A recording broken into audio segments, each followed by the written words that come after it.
And we are back with more community comment here on 95.3 WBEV. Here's Terry Bell. Thank you so much, Jake. We are talking with Dodge County Administrator Cameron Clapper today about all kinds of things. And if you have any specific concerns that we're not talking about, of course, you can join the conversation. We invite you to call us or text us at 920-887-9595. You can also give us a call on the studio line at 885-4446. And Cameron, if you weren't busy enough with the budget, it is also time, as happens, I think, every decade or so, to be working on the comprehensive plan. And that's a document that lays out everything from land use to infrastructure to housing and economic priorities. And, it's not just a good idea to revisit these ideas every few years, but you're also required by state law to do it. That's correct. Yeah. In fact, that is exactly why we're updating the comprehensive plan. The state statute 66 it involves or is associated with comprehensive planning and even the concept of smart growth, which is a little bit, I guess, old today. I remember, 100 years ago when I was in school, when it was a fresh and new concept. But just the idea of proper planning, having a clear idea of where you want to go in the future as an organization, as a government. So every community has a comprehensive plan, but Dodge County is no different. So right now, that process is underway. We've got some of our members of our Land Resources and Parks Department, Bill Allenbeck, the director, and then Nate Olson, our Community Development Administrator. They've been our go-tos here with Dodge County, working on this plan with Cedar Corporation and having public meetings and putting this together. So I guess if you had to describe, it's early on in the process, I understand, but already the first draft is available online for the public to review. Would you be able to, would it be possible to describe the theme or the identity of the comprehensive plan, on the back of a small note card? That would be, probably putting it on a note card would be possible, but probably not by me. But I could tell you, so theme-wise, I guess I would just go back to one of the main focuses here is updating our housing and transportation, economic development, and land use planning areas, making sure we're addressing all of the current challenges that Dodge County is facing. That's really the purpose. I haven't been to all of the public hearings and heard the public feedback, and not public hearings, but informational listening sessions to get full feedback to know what the theme has been. But those are the reasons why we're doing the update at this time. What I can, in addition, maybe share with you, one theme or driver for us as a county is making sure that this plan, as we move forward, is reflecting all of our existing code and zoning ordinances, and where we want to go in terms of those ordinances and those rules in the future, but also that it is a plan that will effectively interact with and help support the plans of each of our communities in Dodge County, and then also our comprehensive farmland preservation plan,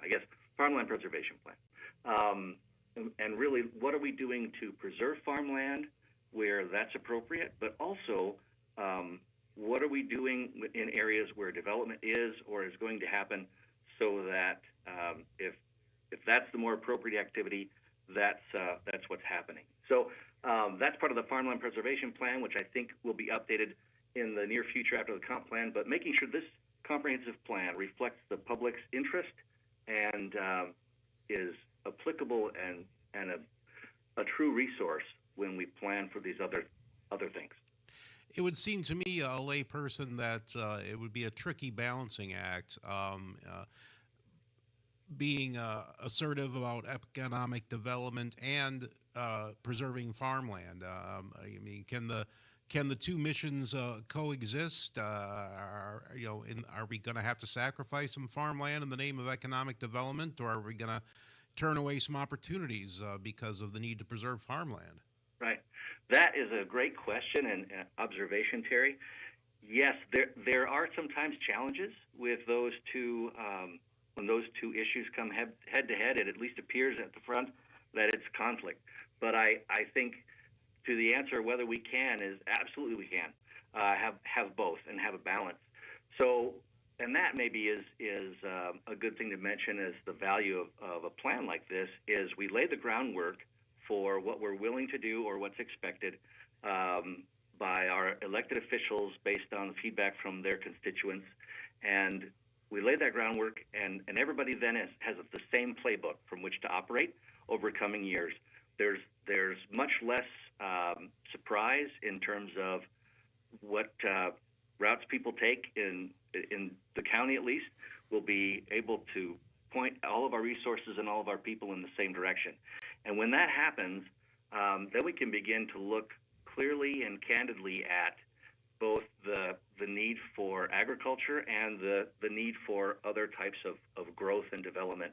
And one thing I've learned, Terry, in my few years being in Dodge County, as formerly a city manager and now coming to Dodge County, agriculture is economic development. So it doesn't look the same, but it is truly development. So when we are doing something that supports our farmers or encourages their continued efforts in Dodge County, we're actually still also promoting economic development. Another I guess, aspect of that, I think about dairy farms. I've learned a lot about dairy farms from existing staff here in Dodge County over the last little while, and I'm impressed at how much dairy production we really put forward in Dodge County. Dodge County was, I don't know if we still are, but we were one of the highest producing counties for dairy output in years past. So there's a lot of development and technology applied to the farms in our county.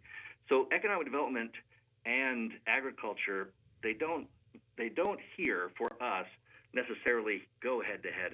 But I think that even when they do, or interests vary or differ between both perspectives, this plan is a huge way to help by laying out those ground rules. And then when people come together and have discussion and resolve or work through conflicts, they've got a roadmap. We're talking with Dodge County Administrator Cameron Clapper. We need to take a break for the news, but we'll be right back. You're listening to Community Comment on 95.3 WBEV, powered by Daily Dodge.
WBEV, powered by Daily Dodge, presented by Professional Floor Covering.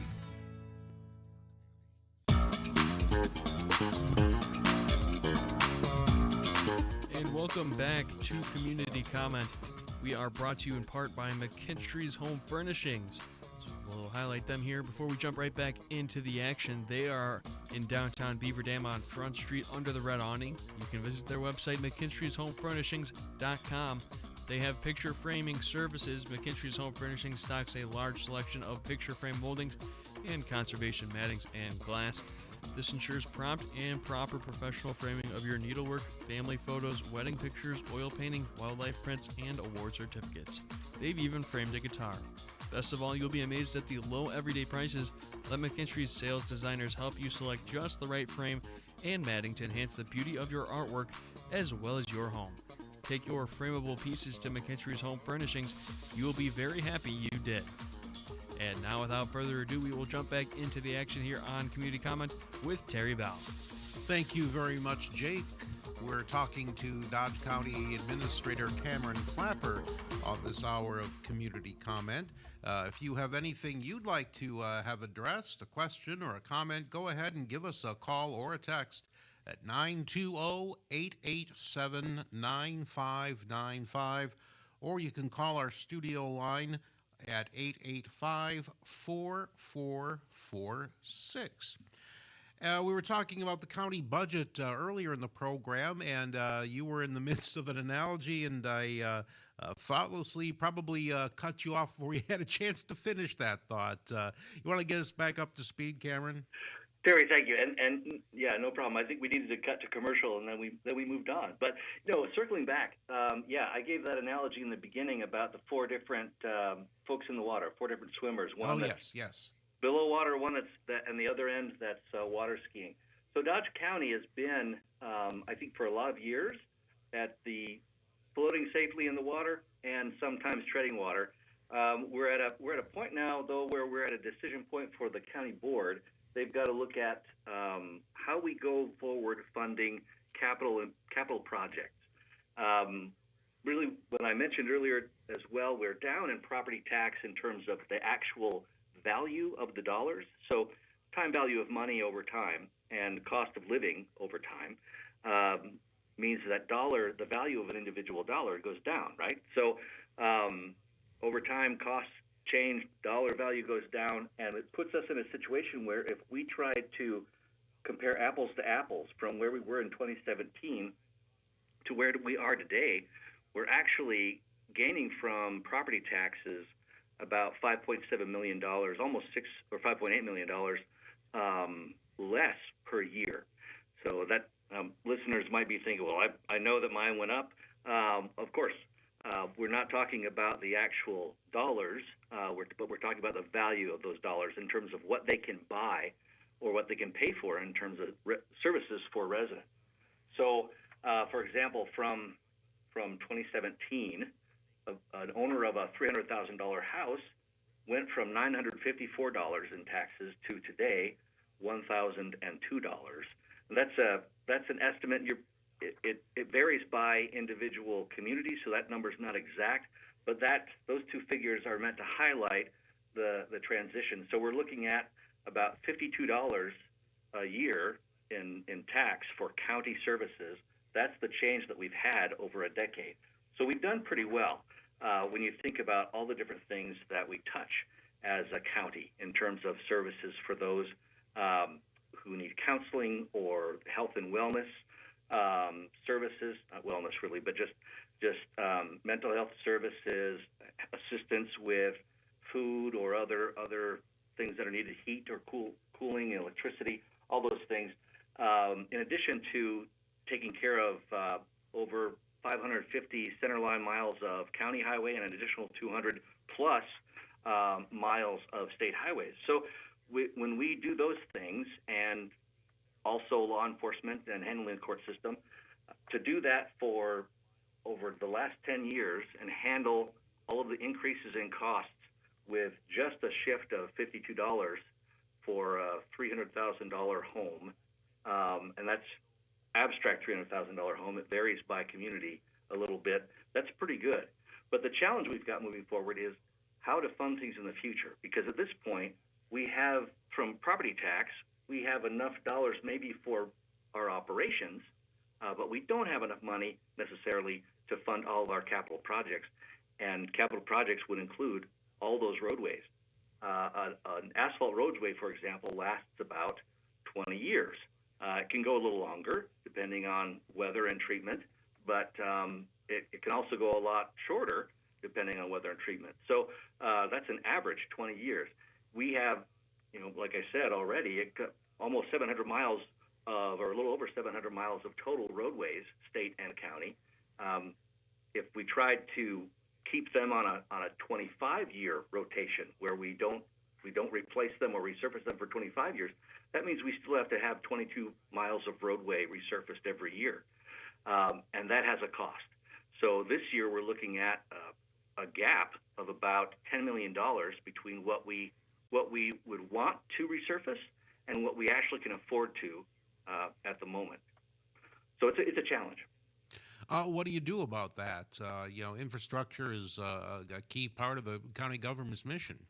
Absolutely. So glad you asked. What typically, I think, what we do about it really has to do with funding. So how are we going to model or build the way that we fund our operation?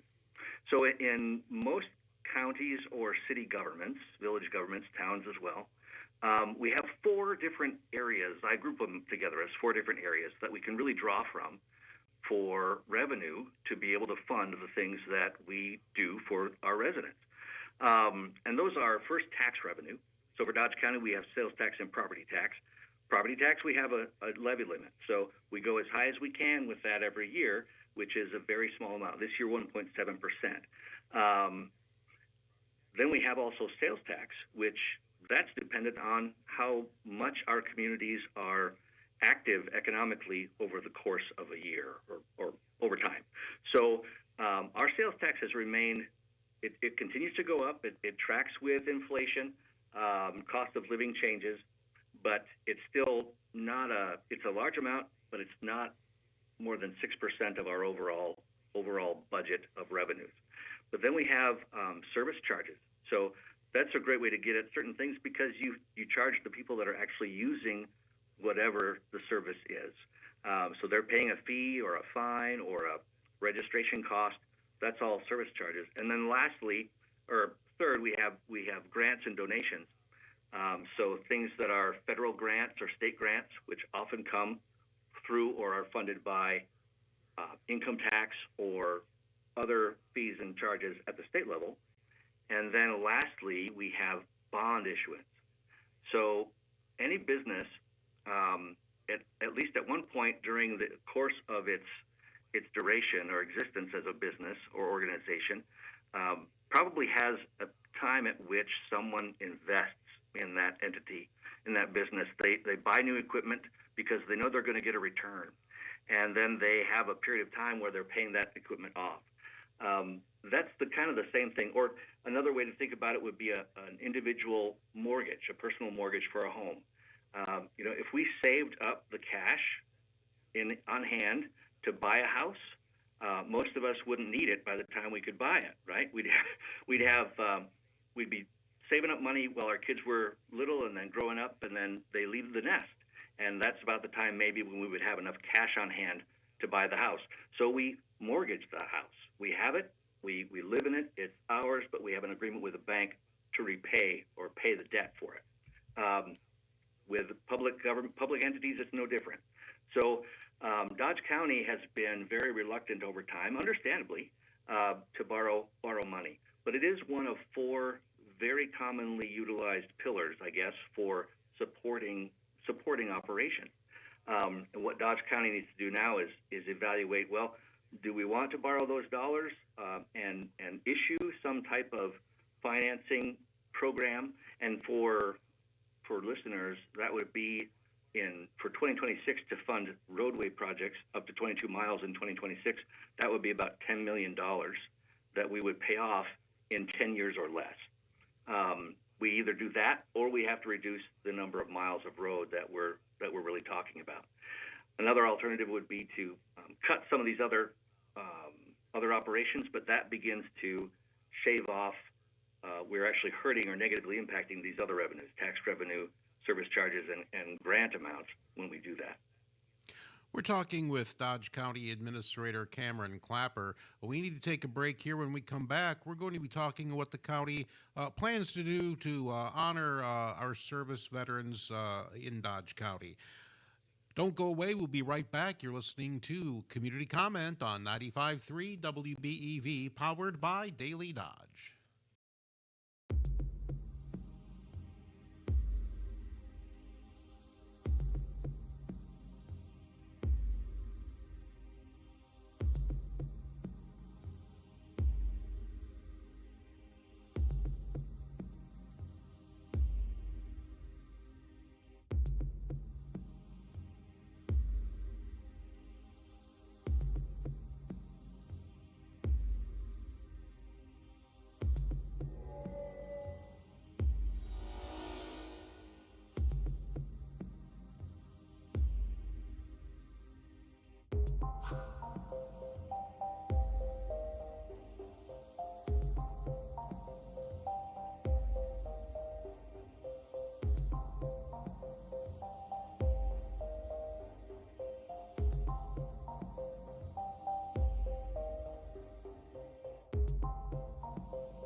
Home looking great. Professional Floor Covering welcomes you to the next segment of Community Comment on 95.3 WBEV, powered by Daily Dodge.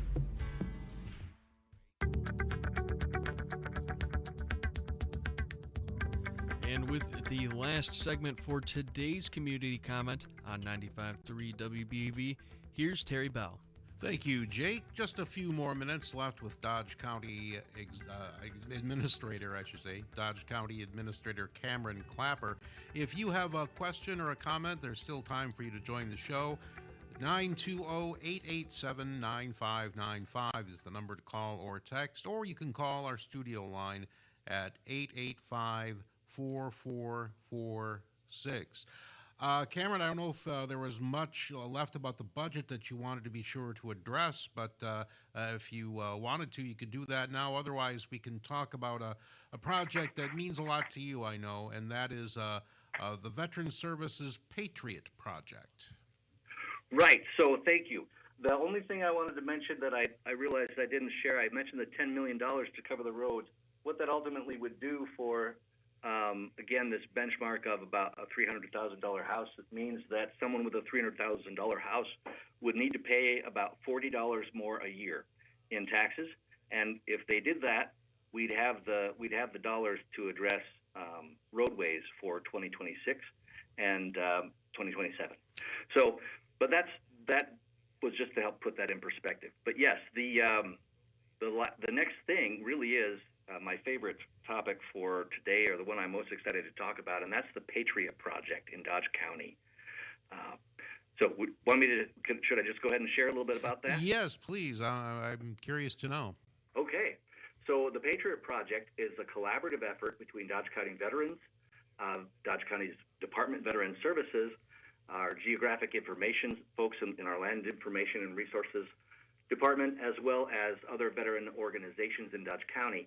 And what they're collaborating on and doing is essentially going out and identifying and confirming that identifying veterans' headstones, as well as confirming those that maybe have already been noted as identified, and keeping those in essentially a data layer of our geographic information system, as well as making them available for the world to see, in terms of if you're looking for your loved one or looking for veterans that served at any duration of time during any of our conflicts that we've had throughout the history of the country, this is a place you'll be able to go and find that information. So right now, we're out and about. Our Veteran Services officer and her staff in Dodge County, Caitlin Reiner and her staff, have gone out and looked at and are capturing headstones. But they do a little bit, right? They've got other things to do in the course of a day to help our veterans, our living veterans. So what they've asked for is support from other organizations and individuals in our communities to go out and to help with this identifying of headstones. And what needs to happen basically is that if you go to the Dodge County website and through our government tab or departments tab, look for Veterans Services and then Patriot Project, it takes you to a place online where you can download an app that provides for it's called the Survey 123 app, and it allows for individuals then to log in and begin to record or document headstones. And if anybody's interested in family history or genealogy, or just interested in making sure that we know where our veterans in Dodge County are located, in what cemeteries, graveyards, this is a way to help Dodge County to know about it. Why is that important? Well, a number of reasons. One very important one is to recognize and remember the story and lives of Dodge County veterans, men and women who've in many cases of our cemeteries, you'll find who actually gave their lives in battle and protection of the United States or our interests. But you know, there's a lot of stories there, and you can find information. Once you have that, you can find a lot of information about our veterans and their service in the military. There's wonderful stories of heroism, as well as just genuine patriotism and dedication to family and to home in the lives of these individuals. But in addition to that, we want to recognize our veterans every year at certain times of the year. So when we think about Veterans Day or the 4th of July, when folks show up on the grounds of a cemetery and you see the flags there, or you see little markers on a headstone that identify what branch of the military someone served in, those things are there because someone knew that gravestone marked the grave of a veteran. So if we don't know that, we can't show our support and honor those individuals the way we would like. So what we ask from our residents is to help us with this And I can tell you from experience, it's a great experience if you want to take your family or just go on your own. Cemeteries, we often think they're spooky, especially on days like Halloween, but in reality, they're very serene and peaceful places. A lot of time for opportunity for reflection, but also provide an opportunity to serve your community by helping to recognize and confirm veteran headstones. Yeah, it sounds like a great volunteer opportunity. So if someone listening is interested, who do they contact and how?